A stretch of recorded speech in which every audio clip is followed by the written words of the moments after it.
अस्सलाम वालेकुम। मैं अमजदुल्ला ख़ान स्पोक्समैन एमपीटी। आज जो है तकरीबन दिन में 2 बजे के क़रीब में निज़ामाबाद के जो बीजेपी के एमपी है धर्मापुरी अरविंद एक प्रेस कॉन्फ्रेंस किए थे और उस प्रेस कॉन्फ्रेंस में जो है निज़ामाबाद का नाम बदलने के बारे में, निज़ामाबाद को जो है इंदौर नाम रखने के लिए एक प्रेस कॉन्फ्रेंस किए थे।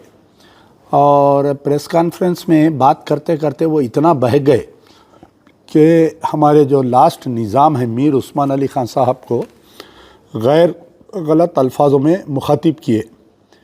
कहीं उनको मनहूस बोले, कहीं उनको दरिंदर बोले।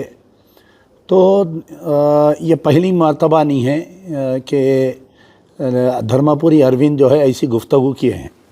आपको थोड़ा आज से एक हफ़्ता पहले एक मीटिंग हुई थी, निज़ामाबाद म्युनिसिपल कॉरपोरेशन के कमिश्नर जो है आने वाले बल्दी इंतखाबात के सिलसिले में एक मीटिंग कॉल किए थे वोटर लिस्ट के बारे में। तो वहाँ पर भी जो है बीजेपी के कुछ लीडर्स जो मीटिंग में गए थे, इंदौर बोल के पुकारे। अचानक से ये पूरा एक स्टेज मैनेज है, ये एमआईएम के कुछ लोग उठ के उसके ऊपर एतराज़ात किए।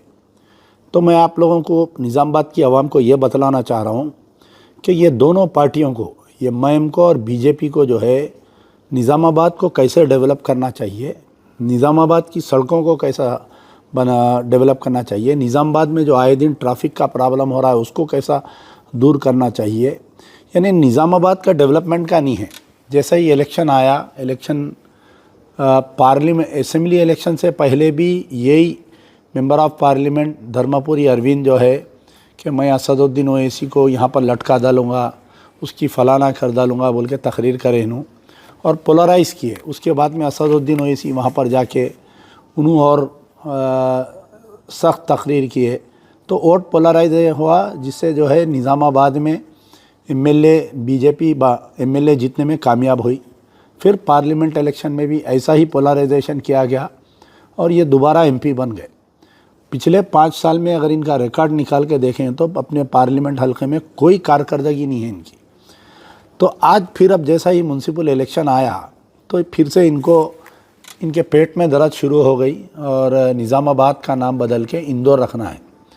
लेकिन बड़े अफसोस के साथ कि मैं हमारे निज़ामाबाद के एमपी धर्मापुरी अरविंद को ये बोलना चाह रहा हूँ कि आपके वालिद जो है एक लंबा सियासी तवील उनका सियासी करियर रहा।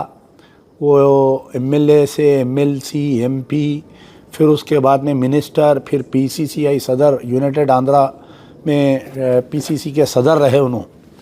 तो वो बेचारे जो है कभी भी ऐसी कोई गुफ्तगू नहीं किए। तो अब यहाँ पर ये हुआ कि एक शरीफ इंसान के पेट में एक बदमाश लड़का कैसा पैदा हुआ। तो यहाँ पर मुझे शक आ रहा है कि ये गुंडू जो है, क्या धर्मापुरी अरविंद हमारे जो इनके वालिद थे, कि ये इनका बेटा है या नहीं है बोलकर मेरे को एक शक आ रहा है। यहाँ पर एक शरीफ बाप के पेट में ऐसा लड़का पैदा हुआ क्या। तो धर्मापुरी अरविंद को मेरी ये वार्निंग समझिए, नसीहत समझिए कि अब जो है मजलिस बचाओ तहरीक निज़ामाबाद में दाखिल हो गई है। ये तुम्हारी सियासत नहीं चलेगी, ये जज्बाती सियासत। डेवलपमेंट पर बात करना पड़ेगा आपको। जब भी आप आएंगे तो आपको जो है डेवलपमेंट के ऊपर बात करना पड़ेगा। तो मेरी गुजारिश है निज़ामाबाद की आवाम से। और एक दूसरी चीज़ ये हुई कि ये बयान आने के बाद से कुछ ही देर के बाद में, प्रेस कॉन्फ्रेंस कंडक्ट करने के कुछ ही देर के बाद में धर्मापुरी अरविंद जो है एक फ़ोटो पोस्ट करते हैं। श्री साई चैतन्य आईपीएस जो निज़ामाबाद के कमिश्नर ऑफ पुलिस है, उनके साथ एक फ़ोटो आती है इनकी। तो उस फ़ोटो में जो है उनसे मिलते हुए तस्वीर पेश करते हैं। तो हम तो ये चाह रहे थे कि धर्मापुरी अरविंद की जो गुफ्तगू है इसके ऊपर सो मोटो एक्शन लेते हुए पुलिस कमिश्नर एक केस बुक करेंगे। लेकिन मैं कई घंटों तक मालूमात हासिल करते रहा। फिर उसके बाद में निज़ामाबाद के कुछ गैर मुस्लिम तंजीमें जाकर इनको नुमाइंदगी करने लगे तो चैतन्य साहब अवेलेबल नहीं थे। तो शायद मैं समझता हूँ कि कल लोग जाकर उनको नुमाइंदगी करेंगे और इसका सख्त नोट लेते हुए तमाम निज़ामाबाद के जितने सियासी गैर सियासी तंजीमें हैं, खाली मुस्लिम नहीं, क्योंकि निज़ाम जो है खाली मुसलमानों के बादशाह नहीं थे, उनकी एक तवील तारीख़ रही, एक सेकुलर राजा रहे। तो दूसरे तंजीमें भी इनके ख़िलाफ़ में केस बुक कराइए और इनको कैफर किरदार तक पहुंचाइए। लेकिन बड़े अफसोस की बात है कि कमिश्नर ऑफ पुलिस सही चैतन्या सो मोटो एक्शन नहीं लिए। हम इसके बारे में उनको भी लेटर लिखे हैं कि और उसके इन्हों एक्शन नहीं लेते बोल के मेरे को कैसा भी हम उनको लेटर लिखे कि आप जो है इसके ऊपर सो मोटो एक्शन लीजिए। इन्हों नहीं करते मेरे को मालूम, क्योंकि इनको थोड़ा सॉफ्टनेस है बीजेपी की तरफ से कमिश्नर साहब को। तो फिर हम जो है हमारे डीजीपी शिवधर रेड्डी साहब को भी लेटर लिखे हैं मजलिस बचाओ तहरीक की तरफ से कि इनके ऊपर सख्त से सख्त एक्शन लिया जाए। शुक्रिया। यार जिंदा सोबत बा।